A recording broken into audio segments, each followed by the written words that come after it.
Creevelea Abbey is located on the edge of the town of Dromahair, County Leitrim, Ireland. The Franciscan Friary founded in 1508 by Margaret O'Brien and Owen O'Rourke, Lord of Breifne.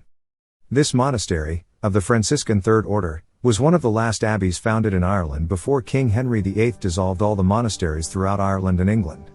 It was in use until the 17th century when the Franciscans were forced to leave by the Cromwellian army.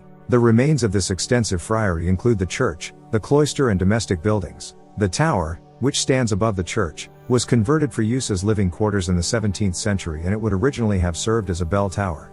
At one point in its later history the church was roofed with thatch. There is also a cloister that features interesting stone carvings, including one of St. Francis of Assisi preaching to birds. The nave, choir, tower and transept are well preserved, and it is now protected as a national monument. Enjoy the rest of the video and thank you for watching.